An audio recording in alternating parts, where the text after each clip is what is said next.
Hey everybody, it's been a while since I have put a video out on this channel, and it's not that I've stopped watching movies. I've just been getting sidetracked with a lot of other projects last year, and it's made finding time to do these just a sort of a bit harder. But now that things have slowed down a bit, I thought I would take the opportunity to do one giant swing at all the horror movies I've seen so far in 2026. I think for a lot of you, you might be surprised at how little amount of horror movies I actually get a chance to see every year. Now, I'm always in awe of people that watch hundreds of horror movies in a given year. I mean, in terms of total movie watching, for me, I guess I'm averaging maybe 200 movies a year. But that's all different genres. I would say horror accounts for maybe 25% of that. So that translates to maybe 50 horror films a year. That sounds about right, give or take. Now there are 20 on this list that I'm about to go through for roughly half the year, so those numbers kind of bear out. And so chances are good you have seen ones that I haven't. Now this isn't meant to be an exhaustive list, just what I've seen and what I thought about them. Also, I should say, all of these movies I saw this year, but they're not necessarily released this year, although I would say most were. So let's get into it. Now let me get this one out of the way real quick. I hated this movie, and it is by far the worst movie on this list for me. Granted, full disclosure, I did not see the first one. I went into this pretty cold. I knew the idea of the first one, but the problem with this movie goes well beyond me just not knowing the story from the first film because I just happened to miss it. This movie, even just in the context of itself, doesn't really work, regardless as to what happened in the first movie. The script here is terrible. It looks cheap, and the kills all happen off screen. For a movie like this of a bunch of killer robots, I would guess at least I would see some cool kills, but none. This PG-13 $51 million nightmare had no scares and no kills. It's illogical, it's dumb, it's toothless. I mean, I try really hard on this channel to not totally bash a film. I mean, people worked on this, and some people cared about it. But if this isn't the laziest cash grab of a movie, I don't know what is. Now, I repeat, this movie cost $51 million for this cheap-looking movie. Like, where did the money go? It was certainly not on screen. I mean, I think the producers just pocketed $49 million and then just threw the scraps to the rest of the cast and crew to just sort of figure it out. I would just avoid this movie. I don't really need to get any deeper into this. Now, Night of the Reaper is a slight reimagining of the classic babysitter movie. It's about a babysitter that is left alone in a house where there's a killer on the loose that uses VHS tapes in the way it haunts or tracks or terrorizes, whatever you want to call it. Now, I'll say this film is very well made. It has some good atmospherics. It's got nice little touches that stays true to its roots of the 80s throwback style slasher movies. The acting is mostly solid with just a few exceptions, but the cinematography and the direction are very, very well crafted. It's a tough movie to review, though, because whether you like this movie or not is going to come down to how plausible you find the third act to be. I mean, I know this is the same for most movies, but this one in particular. Now, I was invested in this film for the first 2/3 of it, but that last act, that last third, the final reveal just was a little bit of a bridge too far for me in plausibility, and so it kind of ends up falling a bit more flatly, in my opinion. However, if you end up liking the ending of this movie, I could definitely see people championing it a lot. So what happens is you end up with a movie where everything sort of hangs in the balance of that third act. So it's going to be a very polarizing movie, I think. It's a little bit of an all or nothing kind of thing. I'd give it a C+. Now, this sequel, I did watch the first movie for. This movie is a continuation of 28 Years Later film by Danny Boyle. And my feelings on that first film was a little bit of a mixed bag, and I'll include a link of my review here. Now, one of my critiques of that film is I found it hard to believe that they waited 20-something years to tell that basic of a story. Like, it just felt like there was really nothing new, fresh, or original, and to wait that long to come out with a sequel, it just blew my mind that they didn't have anything more to say than that. Now, this one I thought was a little bit different, and not least of which, I was a little surprised that given the talent of Danny Boyle on the last one, I have to say, I thought this movie, which was directed by Nia DaCosta, was far better in terms of style and look than what Danny Boyle did, which is a little surprising to me. Now, in terms of what this movie did do, it kind of split me down the middle a little bit. And I have said before that it's hard to make zombie movies that are interesting anymore because so much has been done with them already. And so what this movie does is it really has two separate storylines that kind of continue from the first film. Now, the first storyline is the boy Spike and him getting captured and incorporated into a roving gang of crazies led by this man, Jimmy. The second storyline is the relationship of the Doctor and the Alpha Zombie from the first movie.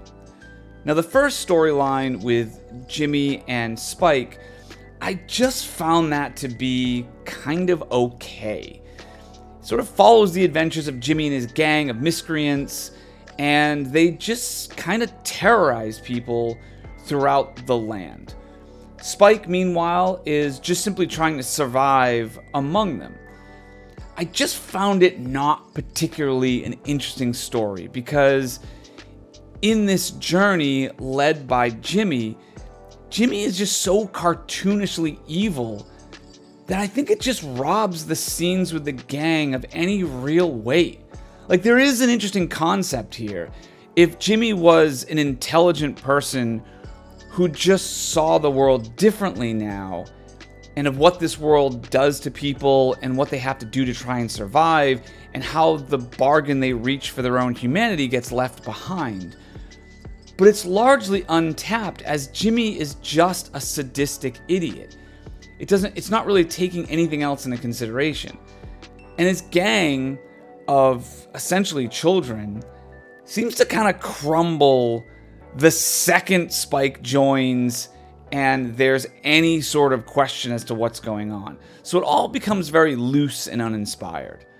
Now, the second storyline with the Doctor and the Alpha, I found to be quite engaging. It's an interesting concept of the idea of a cure or tapping into the mind beyond the rage.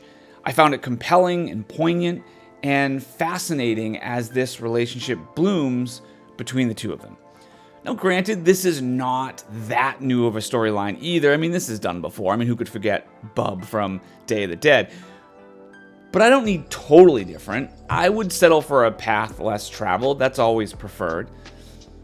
Unfortunately, once these two storylines come together, it ends up lowering the second storyline to the first one instead of raising the first storyline up to the second one, which I found to be a bit of a shame.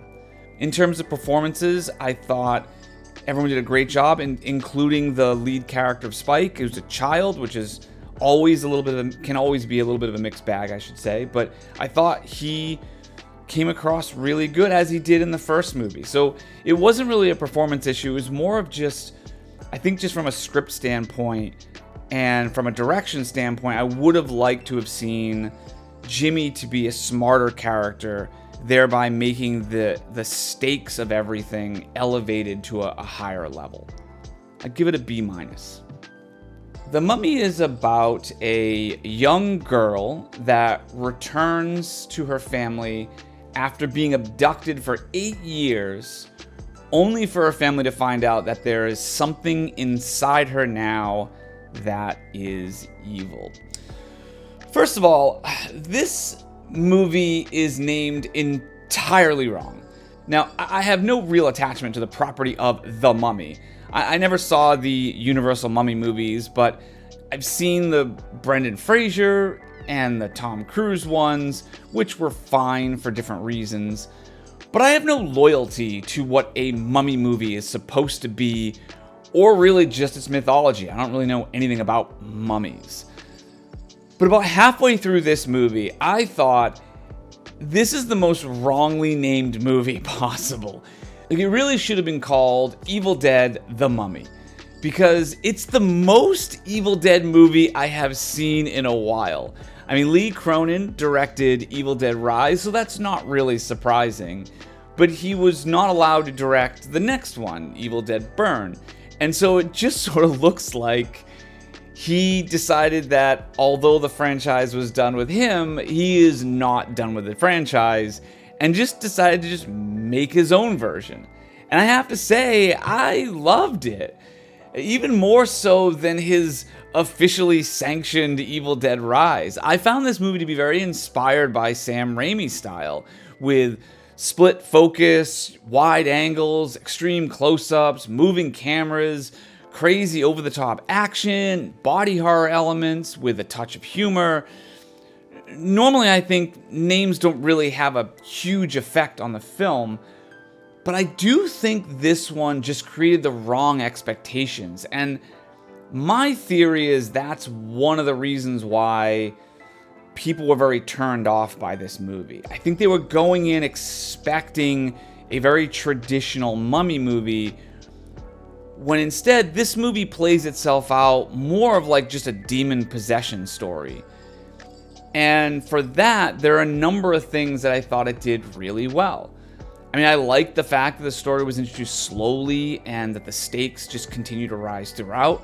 I mean, I will say one of the issues I had was I thought a sarcastic demon that was throwing out one-liners from an entity that is supposed to have not wakened for hundreds of years doesn't exactly connect right.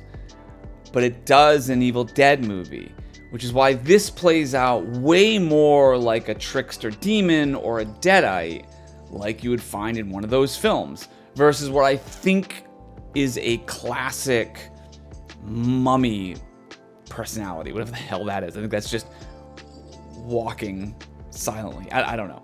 Anyway, however, aside from a few story issues I had with the demon, as well as some of the choices made, like, why would you not have the girl at least checked out by an American doctor? That's a head scratcher. But they seem small compared to the overall enjoyment that I had of the film. I felt the family's struggle to deal with this almost impossible task after suffering the loss of their missing daughter, and to have her come back in this way really worked for me. And how they all kind of broke down in different ways. Not to mention the way that the poison from her kind of spread to the other members of the family. This movie felt really great, with a lot of atmospheric shots and performances, its lighting, and its ability to kind of get really creepy and gross at the same time. I highly recommend this movie. I'd give it an A-. Iron Lung is about a convicted felon released in order to conduct a dangerous mission to map out the underground cavern on a distant world. Now, this movie is based on a video game of the same name, and it takes place primarily with just a single on-screen actor inside a submersible as he navigates some kind of a tunnel system. Now, as he goes deeper and deeper into the system, he speaks through a transmitter to several people up on the surface, and his mental state is tested as he encounters more and more unsettling discoveries. Now, I applaud the attempt here. as doing a full, confined 2-hour plus film is a bold choice. Like, you really have to have a strong script in order to keep the audience engaged in a limited space like this. And that said, for the first 45 minutes or so, I thought it did a really good job of that. Slowly pacing out the backstory, and there is a legitimate creep factor here with the only way that he can see outside is by taking single pictures on a wall inside the submersible, which sets up just a great atmosphere and some really, really creepy imagery. The problem, though, is I just felt like this movie ran out of ideas past the hour mark and just started to lean into that trippy, what's real, what's not world too much. I just didn't think there was enough story here to warrant a 2-hour film, as the pacing just really drags the second half. Even as the visuals kind of get crazier and more intense, it just doesn't line up emotionally with what's happening on screen. Like, it thought that somehow if it just was really crazy visually, that would save it. Now, I always applaud low-budget filmmakers and low-budget horror movies specifically doing well in theaters, so that's great. I'm happy for Iron Lung making money in the theater. But I just think this movie could have been tightened up a lot to streamline its story and make it a bit more engaging. I'd give it a C. The Dreadful is a period piece about a woman named Anne who, when her husband dies in a war, a battle, or something, she ends up moving in with her mother-in-law and lives on the outskirts of town, struggling to make ends meet. Now, Anne is played by Sophie Turner, and the mother-in-law is played by Marcia Gay Harden. And they have a bit of a toxic relationship anyway, but the things that her mother-in-law pushes her into doing in order to make ends meet and survive in this harsh environment is a little surprising. Now, when a childhood friend, played by Kit Harington, shows up after many years away, it sort of throws into questions a lot of what Anne thought was real. Now, as you may have guessed, this movie brings together Sophie Turner and Kit Harington from Game of Thrones. They really, really try to do everything they possibly can to raise up this really bad script. Like, this becomes a classic example of you can have amazing visuals, and this movie does have some excellent cinematography, and you can have top-tiered actors giving solid performances, as all three do. You can have a supernatural element that keeps things guessing, and even a little bit of sex in there for good measure. But if this script is bad, I'm sorry, it's just not gonna save you. I mean, the script isn't completely awful, but it makes story and character choices that are just head scratchers. Now, along with some late movie reveals that are kind of ridiculous, it just means the film isn't able to pull everything together in a satisfying way at all, which is a shame, because the amount of talent on screen as well as behind the camera certainly could have made this a very interesting movie, and I just wish they were part of a better script. I'd give this a C-. Frankenstein. A bold retelling of the Frankenstein story from Guillermo del Toro. I mean, I guess say bold. I guess this follows the book a lot better than a lot of other previous Frankenstein movies, so maybe it's not bold.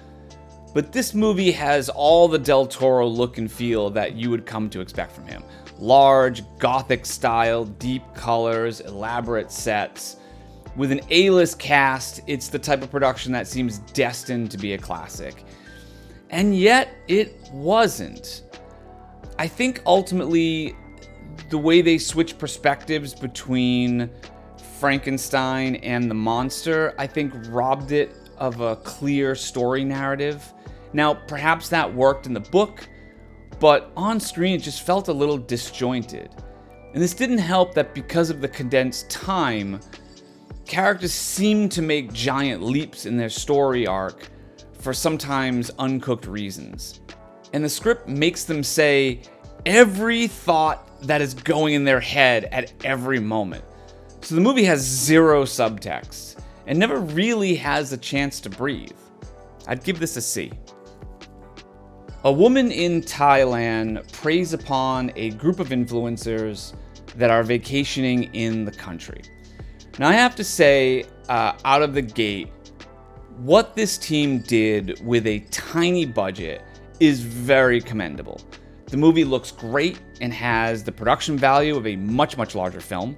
The cast is solid, with the exception of the boyfriend, who is kind of awful. And the cinematography and locations look like it was part of a more expensive film.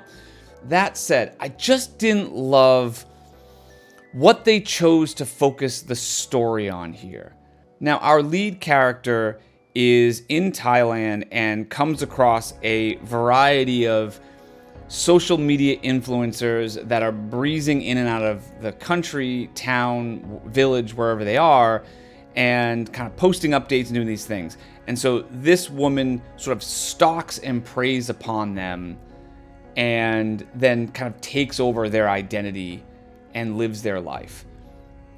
Now, on the one hand, I like that they went out of their way to make the influencers real people and not just sort of shallow husks. I love gray areas and nuance in any character. But if you're gonna make this woman that's preying on the influencers your protagonist, and you want the audience to root for her, then you can't make her bad behavior without a real cause. Like, she seems to do this for reasons that are never explained. She's kind of just basically a serial killer. But the movie never puts her feet to the fire in the way that feels earned. Like, she never really is tested. With the exception of about 2 minutes of the film, she is always in complete control of every situation. Now, to me, that's just not a compelling character, especially if she's doing things to people that don't appear to deserve it. Now, it's a shame, because there are a lot of things to like here, and it is a well-told story, even if the story itself is muddier than it should have been. I'd give this a C+. Undertone is about a woman while recording her podcast and caring for her dying mother, stumbles across a curse and accidentally unleashes it. Now, I have absolutely no idea how this story came about, so take what I'm about to say with a grain of salt. But this movie felt like the concept for doing a podcast by the main character was tacked on at the last minute. Like this was a script that had her doing, I don't know, anything else. Maybe just caring for her mother, maybe having phone calls with her friend. And then at the 11th hour, they changed it to make a podcast and was just like, okay, let's do this. Now, I say that because I think the weakest elements of this movie were the things centered around the podcast itself. It just felt like the makers of this film had never made a podcast before or knew anyone who did. Now, I could be dead wrong here. I have not done any research on this, and I'm sure someone will tell me that the writer-director has a giant podcast channel and has done millions of podcasts. But that was just my impression because of the kind of logistics of the way they plan this out. Now, by contrast, there is a small budget movie called Monolith that was released a few years ago, which is very, very similar in story. An isolated woman who starts putting the pieces together while doing her podcast and uncovers something potentially evil and dangerous. Now, both movies are single actor driven and deal with the nuts and bolts of making a podcast. But I thought Monolith's podcast creation actually felt real and grounded in a way where Undertone felt very slapdash, very kind of quickly put together. Anyway, enough about the podcast side. How was the damn movie? It was really good, mostly. Now, this is going to be a trend on these reviews you'll find, and it's one that I've always been sensitive to, but it feels like recently there are a lot of movies that have been falling victim to it. And it's the third act problem, where filmmakers go through painstaking efforts in the first 2/3 of the film to set up a very interesting story and premise, only to not exactly fumble the ball, because the end isn't bad. It's just not really there. It's just not cathartic in any real way. Now, I don't need a happy ending. Downbeat endings can be fun, especially in a horror movie. But I need it to feel like the story finished and not just ended like the tape ran out. Now, this movie was shot very well with some amazing atmospheric effects, lots of slow pacing, and its quiet, nerve-jangling moments really come through on screen. The performance of the lead actress was, I thought, excellent. And it slowly builds this story of how she continues to uncover more and more details about some past event and how it mirrors some of the strange things that are happening around her. But the movie seems to get to a point where it decided to just do this big finish and then stop, as opposed to making like a logical conclusion to the story that had been being built. It's really a shame because the craft here is clear, both in front of and behind the camera, but I just thought the story kind of drops off a cliff. It's such a shame. But we will revisit this problem a lot, unfortunately. I give this movie a B. Dolly is a film about a couple that goes hiking and stumbles across a sadistic, crazy person in a doll mask with a mommy fetish who takes one of them back to their house to be their baby. This is a movie that is just all style over substance. It was shot in 16mm film, and it's designed to look and feel like an 80s throwback slasher movie. And to that end, it succeeds, especially given its small budget of $600,000. Now, the plot is very predictable and, well, let's be pretty gross in places. Acting's well handled in this film, which is a bonus. But if I'm being honest, I found myself rather bored with this film. And it's not that it isn't well made for what it is, it's just that it does nothing different or interesting. And I guess that's the point with a throwback. But this tried to be Texas Chainsaw Massacre and Friday the 13th rolled into one. The problem is those movies already exist. And so this just felt like I'm watching a lesser version of that. Also, this movie does absolutely nothing to keep the killer obscured in any way, shape, or form. Like, she's out there from the first frame to the last. It seems more interested in showing her and her crazy mask as much as possible, which diminishes the effectiveness of it. It's like the filmmakers were like, listen, we all know how this type of movie goes, so let's just get on with it. Which, to me, just kind of feels lazy. If we're going to shortcut everything, then what are we doing? Is this just for the gross out kills and mutilation? Like, I mean, I'm sure if I was 15 and I watched this movie for the first time, I probably would have liked it. But I am old now, and I have seen all this before from much better films. And so it just doesn't do much for me. Give it a C. In this movie, a woman in a medieval Dutch village is caught between her faith, the townsfolk, and a dark force in the woods. Now, this is a rare thing, I think, to say about a movie in this day and age. But I would say this movie was actually far too short. It's a well-crafted film with some excellent production value, and the performance is about a woman who's desperately trying to conceive with her husband and can't. This causes some friction with her and the townsfolk, and after an altercation in the woods with this awful guy, the village ends up turning on her. Now, I mentioned before how much I love folk horror movies, and this is really up my alley with its slow and patient filming, creepy visuals, and immersive sets. But it checks in at just over an hour, and it feels it.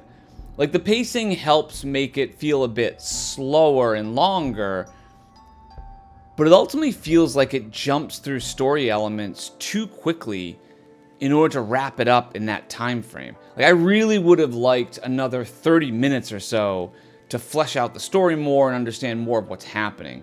Also, I think it would have just hit harder if they drew out the narrative more. It's really a shame because a lot was done right in this. And I appreciate leaving the audience wanting more, but this is just a little too much. I'd give it a B. A woman and her asshole boss get stranded on a desert island together after a plane crash. Now, I mentioned in The Mummy that it was a very Sam Raimi-esque movie. Well, here we actually have a Sam Raimi movie. The first, actually, that he directed whole cloth in, 10 plus years. I know he directed Doctor Strange, but he also stepped into that, kind of into the production, so it wasn't his right from the start.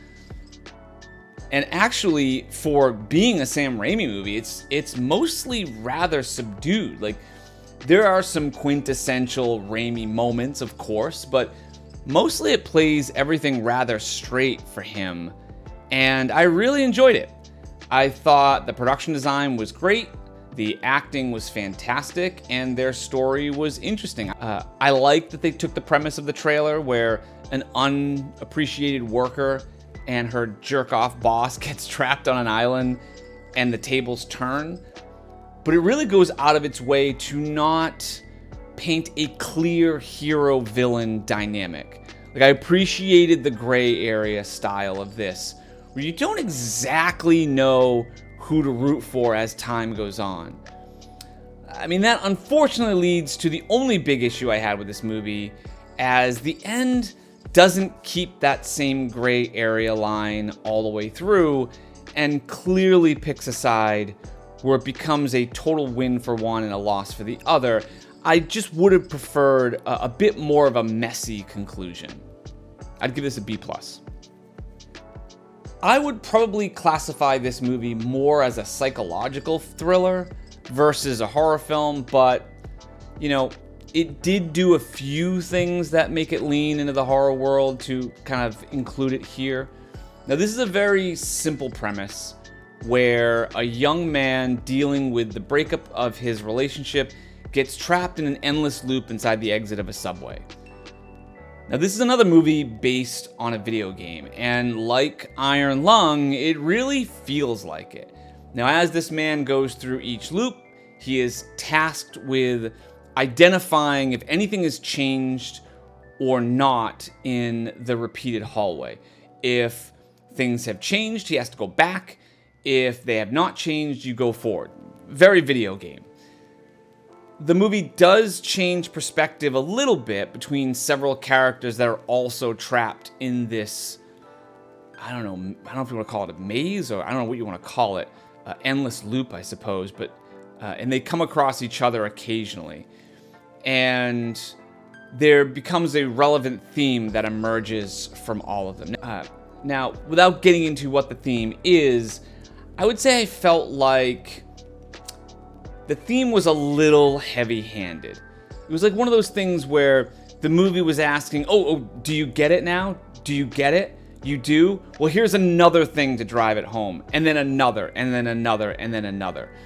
So it kind of drives it in well beyond the point where you've already figured it out. Now, it is a really well-made film, and the looping effects are really cool. Like, there's some excellent behind-the-scenes video out there of how they did it, and it's kind of fascinating.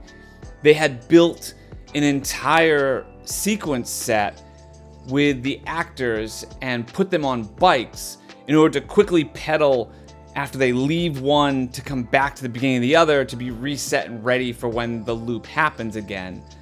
And so, like, it's really fascinating. If you get a chance to dig it up, check out the behind the scenes of how they did it.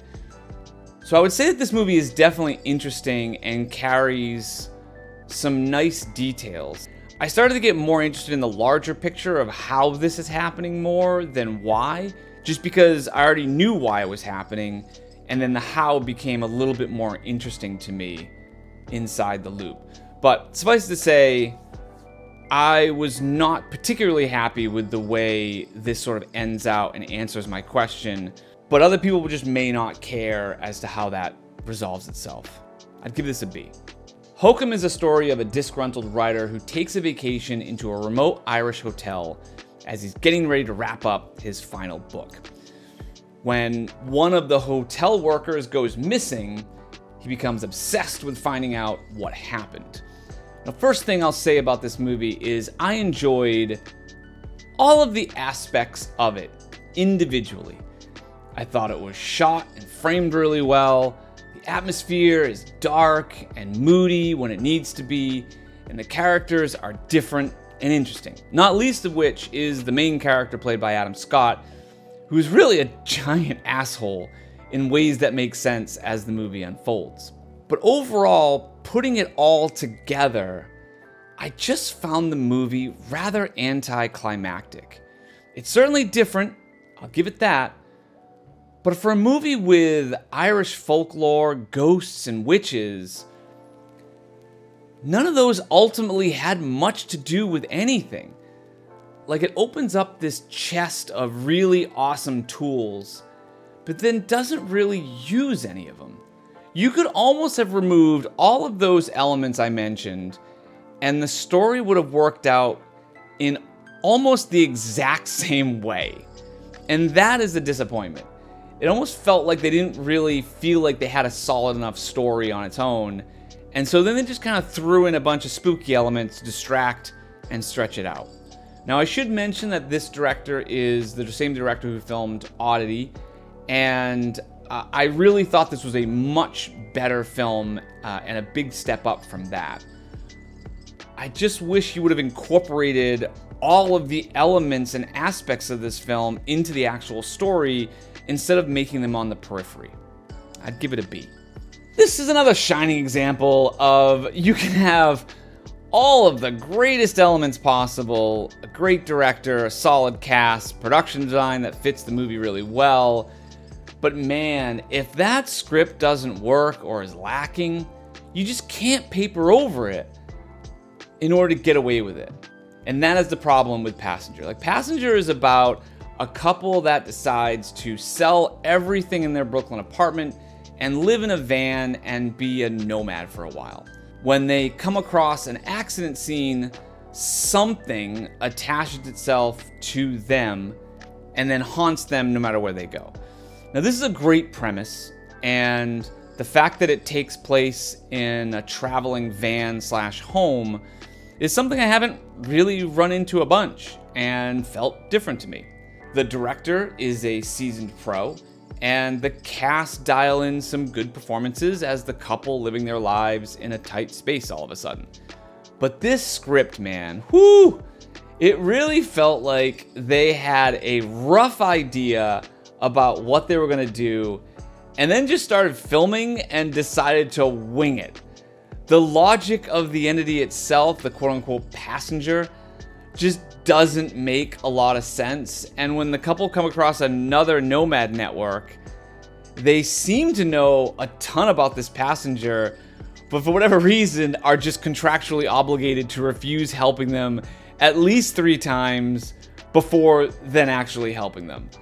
Like, that's not to say that it's all bad. Like, some of the sequences here are really well done, and there are some character decisions that I thought were refreshing. But just none of it feels like it sticks because the internal logic of the film is never really fleshed out in a way that is believable. Like, for instance, this entity attaches itself to people who quote-unquote stop. That's it. That's the whole thing. You never stop. You should never stop. And yet this is all being told to them while they are stationary. Like, things get discovered and never used. Conveniences are all over the place. And about halfway through the movie, it decides that it didn't give enough backstory and motivation for our 2 leads. And so it just sort of stops everything and does a deep exposition dive in the head-scratching, we're having this conversation now kind of thing. I'd give it a C. Now, I feel like if I need to explain the synopsis of Obsession, you have been living under a rock the last month or so. But basically, a guy makes a wish so that the girl he is pining for falls in love with him, and she does. Now, let me get this right out of the way. I think what this film has been able to do with the budget it had is insanely impressive.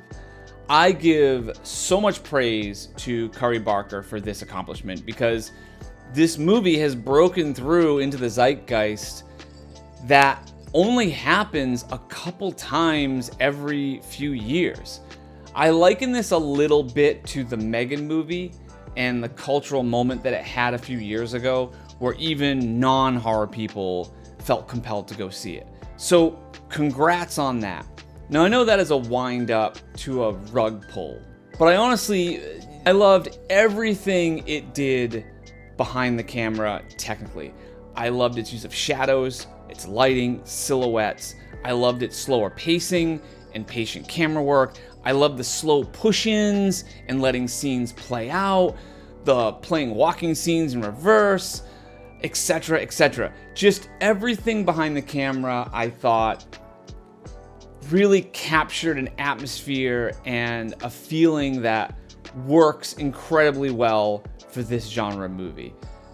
I also thought Indy Navarrette's performance was fantastic. What she's able to accomplish on screen really gives this movie the life that it achieves. Now, where the rug pull comes in for me, and what made this movie kind of fall apart for me a bit, was that it never actually rose above the premise of its trailer. Like, if you saw the trailer, you saw the movie. Normally, in a perfect world, the trailer gives the premise of the story, and then the movie takes that premise and builds on it in another way. But this didn't do that at all. Like, even if you didn't see the trailer and just read the log line, you know everything. It's a monkey's paw. Got it. It gets extreme, but it never really elevates the story beyond that. Like, I was thinking about what to say and not say in the review to avoid spoilers. But I realized that there kind of isn't spoilers in this movie because there's really nothing to spoil. The premise is the movie. He makes a wish, she gets crazier and crazier, the end. Now, I guess you could say the last couple minutes could be spoilers, but that is really it. The fact that the movie doesn't really do much with its premise is just so disappointing given the skills involved in the film. Like, this is another one of those third act issues I mentioned before, where it sets everything up and gets to a point, and then just keeps repeating the same beats over and over and over until it just doesn't know where to go, and so it just drops sort of the whole story. Now, there were two places in this film where I thought they were going to build off of in a new direction, and it just didn't. It stayed on the same track that it started with all the way to the end. And I don't want to hear about sequels, the backstory and other things will be fleshed out in future movies. That's bullshit. A movie should be self-contained, and this movie was not intended to be a series. So I don't put any water in that. And so its lack of ability to branch out from its initial story is just really, really disappointing. Also, for how good Indy was in the film, I felt like the movie did her a disservice because she never really gets to play anything other than quote-unquote be crazy. Like, they just sort of put her in these situations like, let's just be the craziest you can be. Like, I was hoping that there would be more to her character story so that'd be more depth to her to reach to. But no, it was just sort of crazy at random times. But legitimate gripes as they may be, and I have some others, the standout problem I had really was it just didn't do anything interesting with the central idea. Like, this is a Tales from the Crypt episode worth of a story, not a feature film. And for another entry of dropping off a cliff story, Backrooms is about a man who finds another dimension in the basement of his store. Meanwhile, his therapist goes looking for him and also finds it. Now, this movie felt like the tale of two halves, and I really liked the first half and the setup of Clark, who runs a small furniture store and has recently gone through a divorce and still seems bitter about it, and the fact that he hasn't been able to get back to his architecture career path. Now, one day, while sleeping in the store, he discovers a false wall that leads him into a giant space filled with ordinary things that seems endless. He begins to investigate it, and to me, this was the strongest element of the film. The production design is amazing, and the mood and atmosphere is extremely well done. Probably more creepy than scary. I mean, it really used a great deal of filming patience to set a nice mood. However, once we get to the second half, I feel like it just flushes it all down the toilet story-wise for the sake of mysteries. Like, once the story starts to ramp up and Clark begins to start really investigating the space and he hits the first obstacle, instead of him overcoming it and then raising the stakes of the story into the next level, it just completely shifts characters to Mary, his therapist. And then she has to go and rediscover the Backrooms, even though we've already kind of done that as an audience, but we still have to sit through her finding them again. And then the next time we see Clark, he's already experienced the second act of his arc, but just off camera. And so now he is in a totally different place than last time we saw him. And the only way to know what happens is just this giant exposition dump to get us all up to speed. And boy, the things he was able to discover on his own that would have been really interesting to see is crazy. Like, for instance, like, how on earth did he find out that you can eat the people down in the Backrooms? Like, how did that discovery happen? Anyway, I mean, Mary does have her own story, but it feels a little thin with this traumatic childhood of her agoraphobic mother, and it just felt like it had a good premise to start, but it relied too much on the weirdness of the Backrooms to do the heavy lifting, instead of an actual story that progresses in an interesting way. And because of that, kind of just sets up and then jumps to the end. Like, I don't think the story really resolved itself in any way. It just sort of stops. Now, I never expected to get the explanation of the Backrooms or have the entire thing solved, but I expected that the focus of the story would be more on the arc of the characters, since you can't really solve the Backrooms in that way. But they didn't really do that either. Instead, just sort of shortcutting everything. Now, I get that horror movies probably, more than any other type of genre, get sold from its premise, but this feels like lately the premises is the entire thing, and then very little is built off of that. Like, a killer shark is the premise of Jaws, but what makes that movie special is the story of the characters that have to deal with that shark along the way. The premise doesn't make it a good movie, the story and the characters do. Fall is about two rock climbing friends who try to get over another friend's death by climbing a giant radio tower in the middle of nowhere, and they get trapped in the top and need to find a way out. Now, I have to say, I avoided this movie for a long time because I just read the premise and I thought, well, what could they possibly do with this for an hour and a half to make it interesting? However, I finally got around to seeing it, and I have to say, I was pleasantly surprised.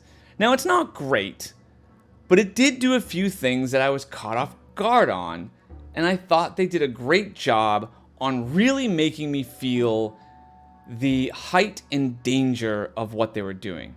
I read on IMDb that they had built the top structure as like a 100-foot tall tower set piece. So it really gave the actors something to work off of. And I have to say, I think it really worked.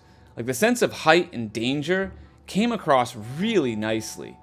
I thought the acting was really good, and there was some really clever sequences. I do think a couple of the added storylines were needless, and also some of the actions they took really stretches the boundaries of reality more than I would have liked. But, I came away thinking they did something that I wasn't expecting them to be able to do, and to make a fairly simple setup interesting for a feature-length film. Leviticus is a film about two high schoolers that are gay and are forced to undergo a religious ritual by a particular priest that's supposed to cure them of their ungodly desires. Now, it summons this weird entity that only they can see that appears to them in the form of the other person that they love and tries to kill them, thereby creating unrest and paranoia and having them stay away from each other. Now, this movie kind of is like a combination of Smile with It Follows. And honestly, I enjoyed it. It's a unique kind of story that I think is handled really well. I mean, horror movies are often used as allegories to certain social themes and experiences, and certainly this one that takes place in Australia is one of those. Although, if I'm being honest, I thought this was maybe a bit too ham-fisted in its themes. Like, I would have liked a bit more subtlety in how it goes about its mission. It is a slow burn style film that has a lot of really interesting setups and some good patient camera work. The performances are all excellent, and the atmosphere is able to keep a pretty steady tone even during daylight scenes where it doesn't seem like it would be able to. And it's creepy in ways that I think are very effective. I thought it built the story really nicely as more information gets revealed about the curse/ritual. My biggest complaint really is just I thought it was too short. It checked in at exactly 90 minutes, and I think it could have used another 15 or so to more flesh out the mythology or the backstory of the priest who administers it. Like, I felt like the movie ended rather abruptly. Like, not in a way that didn't feel like an ending, like Undertone or Backrooms. It has a completed arc of sorts, but it just felt like a little rushed and shortcutted. Like, for instance, where did this priest come from? Like, why do the parents seem so quick to ask him for help? Is there a track record? Because it seems that the people who he helps kind of end up dead. So things like that I wish were a bit more explained. It is a emotionally driven story that has some really nice sequences along the way. Give it a B+.